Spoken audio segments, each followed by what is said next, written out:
नई बहू की जादुई खीर पूड़ी। बॉबी रसोई के अंदर खड़ी होती है और वो यहाँ से वहाँ घूम रही होती है। कुछ कर बॉबी, कुछ कर। अगर तेरी सास को पता चल गया कि तुझे खीर पूरी भी बनाने नहीं आती तो पता नहीं तेरे साथ क्या होगा। बॉबी बहुत देर से परेशान हो रही होती है क्योंकि उसने कभी खाना बनाना सीखा ही नहीं था, जिसके चलते उसे अपनी माँ की याद आने लगती है। आज माँ होती तो मुझे ऐसे परेशान होने की जरूरत नहीं पड़ती। माँ मुझे पहले ही सब कुछ सिखाकर भेजती। आज मेरी पहली रसोई है और पहली रसोई में ही सब लोग मेरी बेइज्जती करेंगे। अपनी माँ को याद करके बॉबी की आंखों में आंसू आ जाते हैं और वो रोने लगती है। तभी उसकी स्वर्गीय माँ उसके सामने प्रकट होती है। अरे बॉबी, इतनी बड़ी हो गई हो और अभी भी बच्चों की तरह रो रही हो। मैंने तुम्हें बचपन में सिखाया था ना कि कोई भी परेशानी हो तो उसे समझदारी से सुलझाया करो। बॉबी अपने सामने अपनी स्वर्गीय माँ को देखकर अचंभित रह जाती है, जिसके बाद वो अपनी आंखों को मसलती है और अपने आंसू पोंछकर अपनी माँ से कहती है, माँ, क्या ये तुम हो? मुझे तो यकीन ही नहीं आता कि तुम यही हो। हाँ बॉबी, मैं तुम्हारी मदद करने के लिए आई हूँ। मेरी बॉबी इतनी प्यारी है कि मैं उसकी बेइज्जती थोड़ी होने दूंगी। चलो अब अपने हाथों को आगे करो। बॉबी अपने हाथों को आगे करती है, जिसके बाद शकुंतला उसके हाथों पर अपने हाथ रखकर कहती है, आज के बाद तुम जो भी खीर पूरी बनाओगी वो बहुत स्वादिष्ट और लाजवाब होगी। जो भी कोई खाएगा वह तुम्हारे गुणगान करने लगेगा। शकुंतला के इतना कहते ही उसके हाथों से रोशनी निकलती है और बॉबी के हाथों में चली जाती है। देखो बॉबी, तुम अपने हाथों की खीर पूरी के जादू के बारे में कभी किसी को मत बताना, मगर तुमने किसी को बताया तो तुम्हारा ये जादू हमेशा के लिए खत्म हो जाएगा। आप चिंता मत कीजिए माँ, मैं ये सब किसी को कुछ नहीं बताऊंगी। उसकी माँ के जाने के बाद बॉबी खीर पूरी बनाने लगती है। बॉबी बॉबी, आज सब खाएंगे बॉबी के हाथ की खीर पूरी। और ये भी मामूली खीर पूरी नहीं है, बल्कि जादुई खीर। बॉबी जैसे जैसे खीर पूरी बनाने लगती है, खीर पूरी के अंदर से बहुत अच्छी खुशबू आने लगती है। तभी उसकी सास उसके पास आती है। अरे बॉबी, कितनी देर हो गई, तुमने अभी तक खीर पूरी नहीं बनाई? वैसे तुम्हारी खीर पूरी में से खुशबू तो अच्छी आ रही है। बस माँ जी, खीर तो बनने ही वाली है, आप बस थोड़ा सा इंतजार कीजिए। आज मेरे हाथों की खीर पूरी के साथ साथ अपनी उंगलियां भी चाट जाओगी। अरे तेरी दो जेठानियां तो मुझे खीर खिलाकर खुश नहीं कर पाई, तू ही क्या खुश कर पाएगी। फिर भी मैं तेरी हाथों की बनी खीर जरूर खाऊंगी। अरुणा ये कहकर रसोई घर से बाहर चली जाती है, जिसके बाद थोड़ी ही देर में वो खीर पूरी बना लेती है और उस खीर पूरी को सभी के लिए परोस कर सबके पास लेकर आती है और एक एक करके सबको खीर पूरी खिलाती है। जैसी अरुणा खीर पूरी खाती है, उसे खीर पूरी बहुत अच्छी लगती है। क्या बात है, इतनी स्वादिष्ट खीर पूरी तो मैंने कभी नहीं खाई। अरे मैं तो कहता ही था, मेरी बहू बहुत ज्यादा गुणवानी है। देखा कितने अच्छे गुण हैं इसके अंदर। अरे माँ, खीर पूरी तो सच में बहुत स्वादिष्ट बनी है। अब आप अपनी बहू बॉबी को उसकी पहली रसोई में इतनी अच्छी खीर पूरी बनाने के लिए कोई तोहफा नहीं दोगी? तोहफा? हाँ हाँ, क्यों नहीं, अरे जरूर दूंगी। अरुणा अपने कमरे में जाती है और अपनी अलमारी खोलकर उसमें से डायमंड का नेकलेस निकाल कर लाती है और उस नेकलेस को बॉबी को देते हुए कहती है, ले बहू, तेरी दोनों जेठानियां तो इस डायमंड के हार को लेने के लिए कई बार खीर बनाती रही, लेकिन मुझे आज तक किसी की खीर पूरी पसंद नहीं आई। मैंने अपनी स्वर्गीय सास से वादा किया था, जो बहू मुझे सबसे अच्छी खीर पूरी बनाकर खिलाएगी मैं उसे डायमंड का नेकलेस दूंगी। बहुत बहुत शुक्रिया माँ जी आपका। बॉबी को बहुत अच्छा लगता है। वहीं दूसरी तरफ उसकी जेठानियां ये सब देखकर जल भुन जाती हैं। अरे इस नई बहू ने आकर तो कमाल ही कर दिया। ओम फो, कते तू राटे काट रही है ये नई बहू। माँ जी ने मुझे तो कभी कुछ नहीं दिया, जब मैंने इतनी अच्छी अच्छी खीर पूरी बनाकर माँ जी को खिलाई थी। ये तो सरासर नाइंसाफी है। अंजलि के ये कहते ही बॉबी सुन लेती है, जिसके बाद वो एक कटोरी में खीर पूरी उठाकर एक चम्मच अंजलि के मुंह में डालते हुए कहती है, अरे दीदी, नाइंसाफी आपके साथ नहीं होगी, आप भी जरा खाकर देखिए मैंने खीर पूरी कैसी बनाई है। बॉबी एक के बाद एक चम्मच खीर पूरी की अंजलि के मुंह में डालती जाती है। अंजलि भी शौक शौक में खीर पूरी खाती है। फिर खाने के बाद उसे भी खीर पूरी बहुत पसंद आती है। अरे वाह, ये तो सच में बहुत अच्छी बनी है। अरे दल बदलू, तूने तो मिनटों में पार्टी बदल दी। मुझे तो यकीन ही नहीं होता, इतने सालों से तू मेरे साथ थी और आज नई बहू के साथ हो गई। मैं इसकी हाथ की खीर पूरी कभी नहीं खाऊंगी। रितिका ऐसा कहकर अपने कमरे में चली जाती है, जिसके बाद सभी लोग खीर पूरी खाकर बहुत खुश होते हैं और शकुंतला बॉबी के हाथों की खीर पूरी दोबारा उससे बनवाती है। अरे बहू, खीर पूरी तो खत्म हो गई, लेकिन मेरा मन नहीं भरा। एक काम कर, थोड़ी सी खीर पूरी और बना ले। बॉबी रसोई में जाती है और अपनी जादुई खीर पूरी बनाकर अरुणा के पास ले आती है। आय हाय हाय हाय बहू, क्या खीर पूरी बनाई है तूने तो मेरा दिल जीत लिया।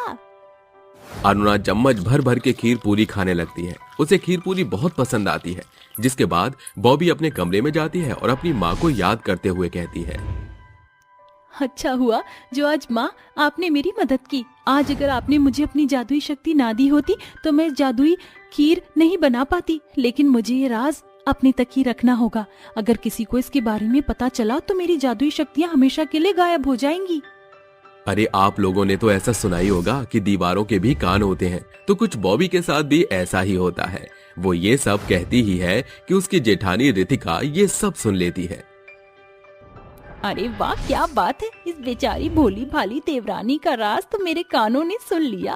अब तो बेचारी का जादू भी गायब हो गया होगा। कल सासू माँ जी बहुत खुश होकर इससे सभी पंडितों के लिए खीर पूरी बनवाएंगी।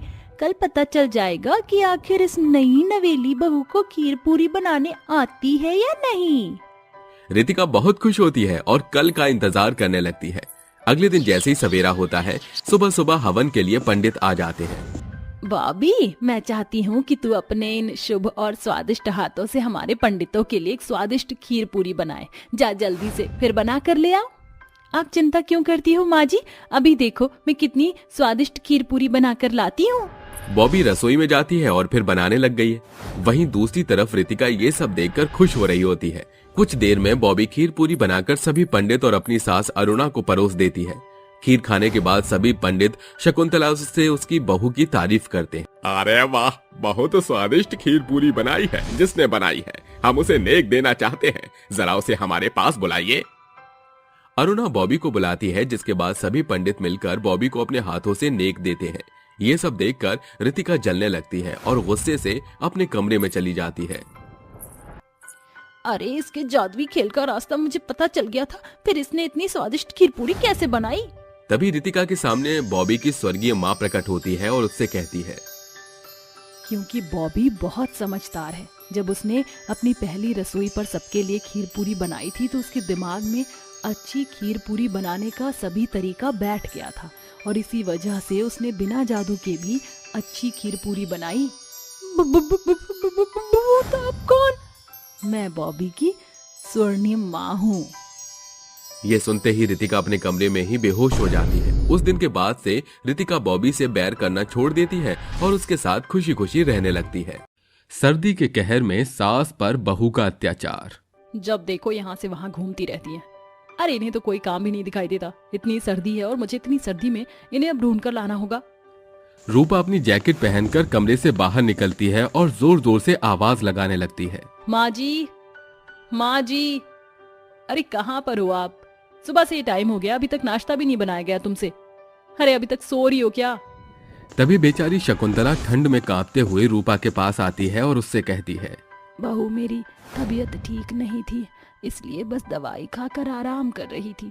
ओहो, देखो तो जरा महारानी के कितने बहाने हैं। अरे जब देखो दवाई खाती रहती हो, जब देखो आराम करती रहती हो। कभी थोड़ा काम भी कर लिया करो। बहू, घर के सारे काम तो मैं ही करती हूँ। हाँ हाँ, तो कौन सा मुझ पर कोई एहसान करती हूँ? जाओ रसोई में देखो कितने सारे बर्तन इकट्ठे हो चुके हैं, जाकर उन्हें धो लो और मेरे लिए नाश्ता भी बना देना। ठीक है बहू, धो लेती हूँ, लेकिन मुझे पानी गर्म करने वाली रॉड दे दे ताकि मैं गर्म पानी करके बर्तन धो लूँ। पानी बहुत ठंडा है, मेरे हाथ सुन्न हो जाते हैं ठंडे पानी में। अच्छा, तो अब गर्म पानी से तुम्हें बर्तन धोने हैं? अरे बिजली का बिल तुम भरती हो क्या? वो कौन भरेगा? देखो मेरे पास इतना पैसा नहीं कि मैं सारा पैसा बिजली के बिल में लगा दूं। चुपचाप जाकर ठंडे पानी से ही बर्तन धो लो। बेचारी शकुंतला चुपचाप जाकर ठंडे पानी से ही बर्तन धोने लगती है। ठंडे पानी में बर्तन धोने की वजह से उसका पूरा शरीर गर्म हो जाता है और उसे बुखार चढ़ जाता है, जिसके बाद वो आराम करने के लिए अपने कमरे में चली जाती है और अपने बेटे को याद करने लगती है। बेटा कहाँ है तू? मुझे तेरी बहुत याद आ रही है। जब से तू विदेश गया है तू तो अपनी माँ को भूल ही गया है। आज अगर तू यहाँ होता तो तेरी माँ के ऊपर इतना अत्याचार ना होता बेटा। बेचारी शकुंतला अपने बेटे की तस्वीर को देखकर रोने लगती है, जिसके बाद वो रोते हुए रूपा के पास जाती है और उससे कहती है, बहू कई महीने हो गए हैं मुझे अपने बेटे से बात किए हुए, एक कॉल लगाकर मेरी बात मेरे बेटे से करवा दे। क्या कहा? तुम्हें तुम्हारे बेटे से बात करनी है? अरे वो क्या वहाँ पर फालतू में बैठे हैं जो तुमसे बात करेंगे? अरे 2 रोटी चुपचाप खाई नहीं जा रही क्या तुमसे इस घर के अंदर? रूपा फिर से अपनी सास को जली कटी बातें सुनाती है, जिसके बाद बेचारी शकुंतला चुपचाप अपने कमरे में चली जाती है।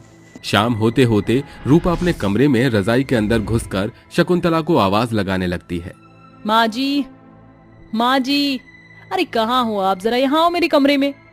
रूपा की एक आवाज पर बेचारी शकुंतला बुखार में भी दौड़ती हुई रूपा के कमरे में आ जाती।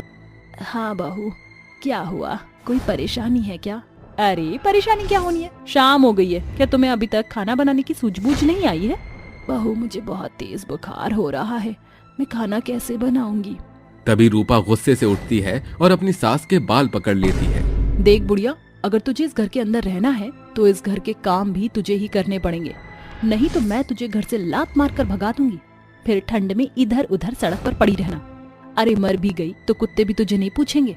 ये सुनने के बाद बेचारी शकुंतला रोने लगती है और रोते हुए बुखार में भी रसोई में जाकर खाना बनाने लगती है। खाना बनाते बनाते वो बेहोश हो जाती है।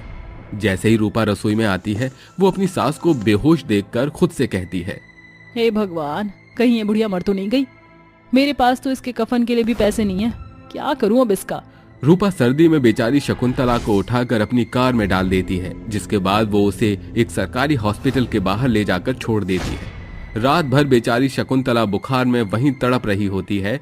तभी एक आदमी की नजर उसके ऊपर पड़ती है और वे उसे हॉस्पिटल के अंदर एडमिट करा देते हैं, जिसके बाद डॉक्टर शकुंतला का चेकअप करते हैं और उस आदमी से कहते हैं, अच्छा हुआ आप सही समय पर इस बूढ़ी औरत को यहाँ पर ले आई, नहीं तो इस बुखार के चलते इस बेचारी की तो मृत्यु ही हो जाती। फिलहाल तो पेशेंट खतरे से बाहर है। हे भगवान, तेरा लाख लाख शुक्र है। पता नहीं कौन है, कैसी है, इस बेचारी का कोई इस दुनिया में है ही या नहीं। अब तो इसके होश आने पर ही पता चलेगा। बेचारा वो आदमी हॉस्पिटल की फीस भरकर वहां से चला जाता है, जिसके बाद जब शकुंतला को होश आ जाता है तो वो अपने आप को एक हॉस्पिटल के अंदर देखती है। अरे मुझे यहाँ कौन लेकर आया? शकुंतला सबसे पूछती है लेकिन उसे कोई नहीं बताता, जिसके बाद शकुंतला अपने मन ही मन सोचती है, हे भगवान, मैं तो खाना बना रही थी, अगर मैंने समय से खाना नहीं बनाया तो रूपा मुझे घर से निकाल देगी। ऐसा सोचकर बेचारी शकुंतला ठंड में ठिठुरते हुए वापस अपने घर पहुंच जाती है। जैसे ही रूपा उसे देखती है वो गुस्से से उससे कहती है, आ गई महारानी, अरे कल रात कहाँ चली गई थी? शकुंतला को कुछ भी याद नहीं होता, जिसके बाद वो अपनी बहू से कहती है, बहू मुझे नहीं पता मैं यहाँ से हॉस्पिटल कैसे पहुँची, मुझे माफ कर दे, मैं अभी खाना बना देती हूँ। अरे खाना वाना मैंने सब बना लिया, एक काम करो, जाओ रसोई में जाकर बर्तन धो लो। बेचारी शकुंतला चुपचाप जाकर बर्तन धोने लगती है। शकुंतला के पास रहने का कोई ठिकाना नहीं था, जिसकी वजह से वो अपनी बहू के इतने अत्याचारों को सहन कर रही थी। वो सिर्फ एक ही उम्मीद में थी, मेरा बेटा विक्रम जब आएगा तो सब कुछ ठीक कर देगा। ऐसा सोचकर वो रोज रोज जी रही थी और हर रोज अपने बेटे के आने का इंतजार करती रहती थी। वहीं दूसरी तरफ जब भी वो अपनी बहू रूपा से अपने बेटे से बात करने के लिए कहती तो रूपा उसकी बात भी नहीं कर पाया करती थी। एक दिन बहुत तेज ठंड होती है और इतनी ठंड में हल्की हल्की बारिश भी होने लगती है। उसी समय रूपा अपनी सास शकुंतला से कहती है, अरे माँ जी देखो, सारे कपड़े गंदे पड़े हैं, जाओ सबसे पहले कपड़े धो लो, नहीं तो बारिश तेज हो जाएगी। लेकिन बहू, मैं बारिश में कपड़े कैसे धोऊंगी? अगर बारिश में कपड़े धोऊंगी तो मैं पूरी भीग जाऊंगी और मुझे सर्दी लग जाएगी। जब देखो काम चोरी करती रहती हो, अगर अभी के अभी कपड़े धोने नहीं गई तो मैं तुम्हारा सारा सामान बांधकर तुम्हें यहाँ से रफा दफा कर दूंगी। ना चाहते हुए भी शकुंतला को ठंड में आंगन में बैठकर कपड़े धोने पड़ते हैं। हल्की हल्की बूंदें शकुंतला के ऊपर पड़ रही थीं। बेचारी इतनी ठंड में कपड़े धोते धोते सुन्न पड़ जाती है और वो वहीं बेहोश हो जाती है, जिसके बाद रूपा उसे बेहोश देख अपने आप से कहती है, ये लो जी, ये तो फिर से बेहोश हो गई। एक काम करती हूँ, आज तो इसका कल्याण ही कर देती हूँ, आज तो मैं इस बुढ़िया को जिंदा ही दफना दूंगी। रूपा देखते ही देखते वहां एक बहुत बड़ा गड्ढा खोद देती है, जिसके बाद वो अपनी जिंदा सास को उसमें दफनाने जा ही रही होती है कि तभी वहां शकुंतला का बेटा विक्रम आ जाता है और उसे ऐसा करते हुए देख लेता है। रुक जाओ, ये तुम मेरी माँ के साथ क्या कर रही हो? विक्रम शकुंतला को जैसे ही देखता है, शकुंतला की सांसें चल रही होती हैं, जिसके बाद वो गुस्से से रूपा को एक जोरदार तमाचा मारता है।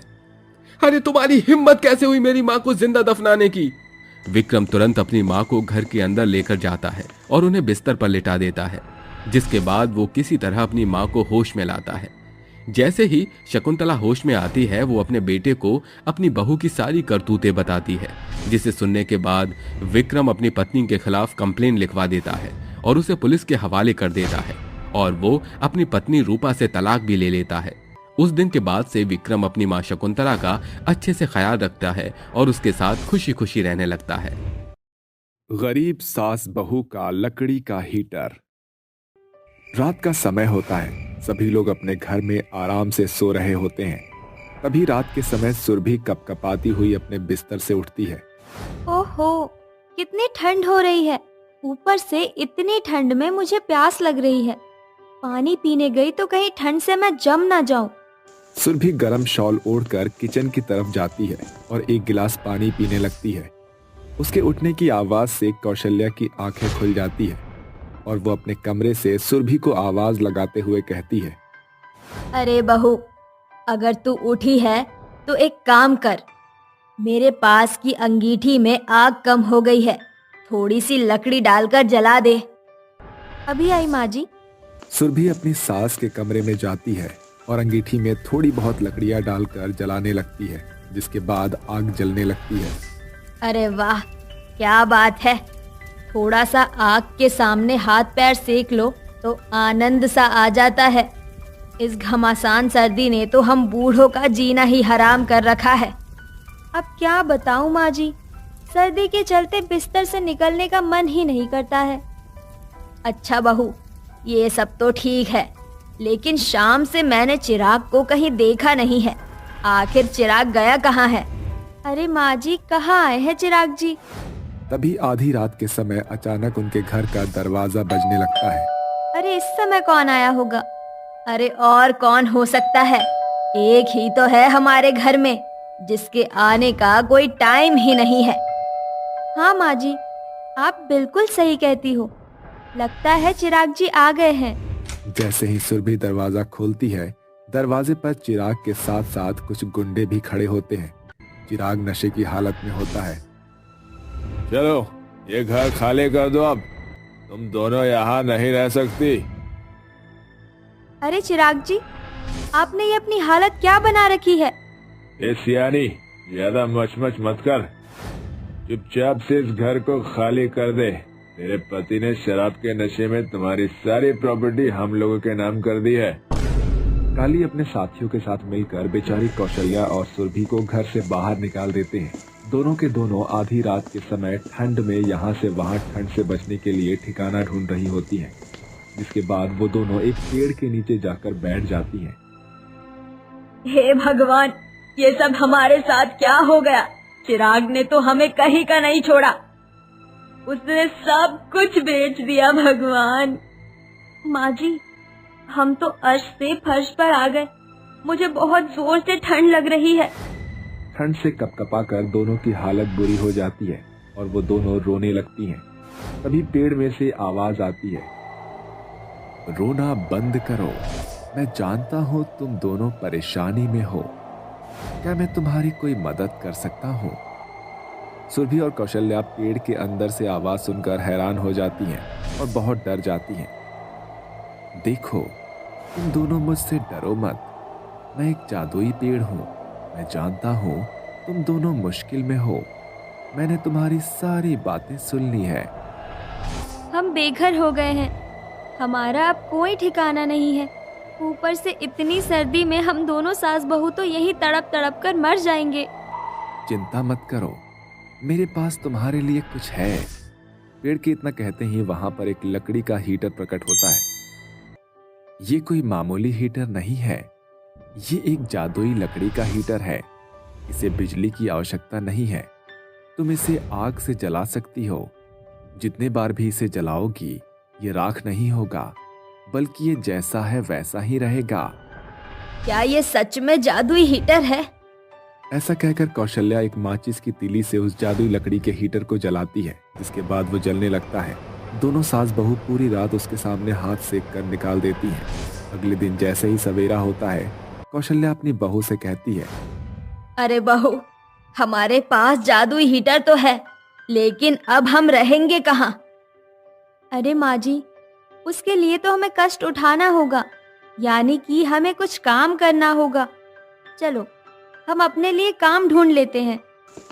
कौशल्या और सुरभि दोनों सास बहू अपने लिए काम ढूंढना शुरू कर देती हैं, जिसके बाद दोनों को एक घर में साफ सफाई का काम मिल जाता है और रहने के लिए एक कमरा भी।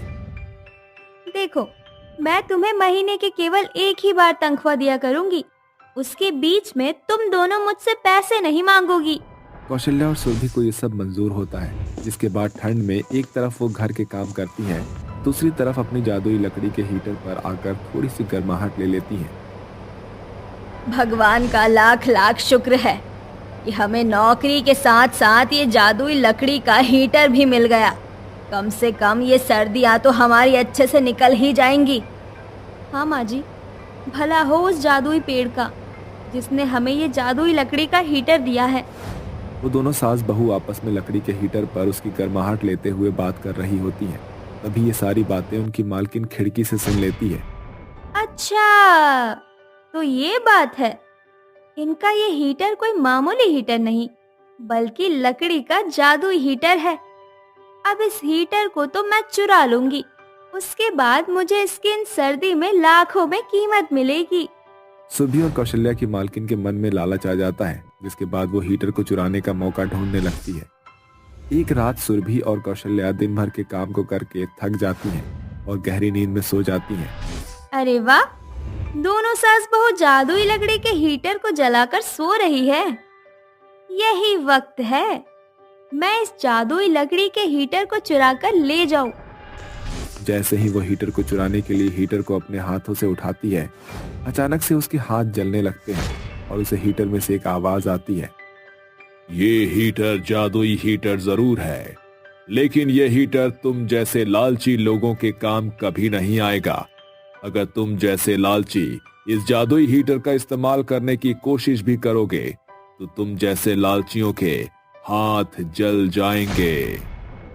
अरे मुझे माफ कर दो, मुझसे गलती हो गई। मैं आइंदा कभी भी लालच नहीं करूंगी। मेरे हाथ जल रहे हैं, मुझे इससे छुटकारा दिलाओ। तभी कौशल्या और सुरभि की नींद खुल जाती है और वो अपनी मालकिन के हाथों को जलते हुए देखकर उसके हाथों पर पानी डाल देती है। हे राम रे राम, जल गए मेरे हाथ, अब क्या करूं? अरे मालकिन, आप हमारे कमरे में क्या कर रही हो और आपके ये हाथ कैसे जले? दरअसल मैं रसोई में काम कर रही थी, मुझे खाना गर्म करना था, लेकिन मैं रसोई में काम ही क्या करती हूँ, तो मुझे गैस जलानी नहीं आती, इसी कारण मेरे हाथ जल गए थे। तो मुझे कुछ समझ नहीं आया तो मैं यहाँ आ गई। अरे मालकिन जी, अगर ऐसी बात थी तो आप मुझे बता देती, मैं आपकी मदद कर देती। अरे नहीं नहीं, मैं ठीक हूँ, चलो तुम दोनों सो जाओ, मैं तुम्हें परेशान करना नहीं चाहती थी। वो ऐसा कहकर अपने कमरे में चली जाती है, जिसके बाद वो अपने मन ही मन सोचती है, हे भगवान, आज इस जादुई लकड़ी के हीटर के चलते मेरी जान ही चली जाती। आज के बाद मैं जादुई लकड़ी के हीटर को कभी नहीं छूऊंगी। उस दिन के बाद से कौशल्या और सुरभि दोनों सास बहू बेचारी अपनी सर्दियां जादुई लकड़ी के हीटर के सहारे गुजार लेती हैं। वहीं दूसरी तरफ उनकी मालकिन को ज्यादा लालच ना करने की सीख भी मिल जाती है। अब वो एक साथ खुशी खुशी रहने लगती हैं।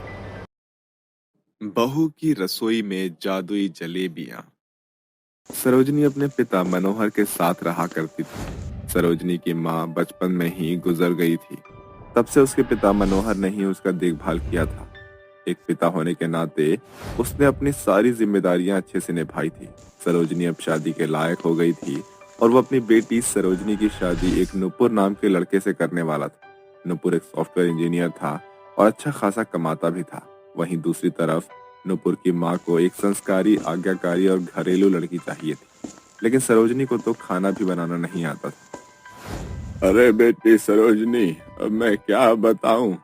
एक पिता के जितने फर्ज थे वो सब तो मैंने अदा कर दिए, लेकिन एक माँ का फर्ज मैं कभी नहीं निभा पाया। एक माँ अपनी बेटी को जिस तरह से संस्कार सिखाती है वो अलग ही होते हैं बेटा। अब मैं तुझे खाना बनाना सिखाता या फिर पैसे कमाता। अरे पिताजी, आप ऐसा क्यों कहते हो? आपकी परवरिश में कोई कमी नहीं है। ये तो मेरे ऊपर ही रह गया ज्यादा लाड़ प्यार के चक्कर में। मैंने कभी रसोई में ध्यान ही नहीं दे पाई। लेकिन आप चिंता मत करो, मैं अपनी पहली रसोई में अपने ससुराल वालों को ऐसा खाना बनाकर खिलाऊंगी कि सब लोग बहुत खुश हो जाएंगे।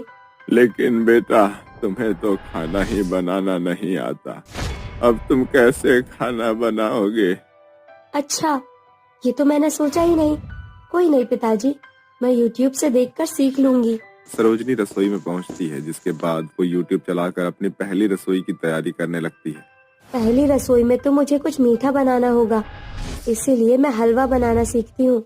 सरोजनी हलवा बनाने की कोशिश करती है, लेकिन हर बार उसका हलवा खराब हो जाता है। कभी उसके हलवे में पानी ज्यादा हो जाता है, तो कभी हलवा सूख जाता है, तो कभी हलवा जल जाता है।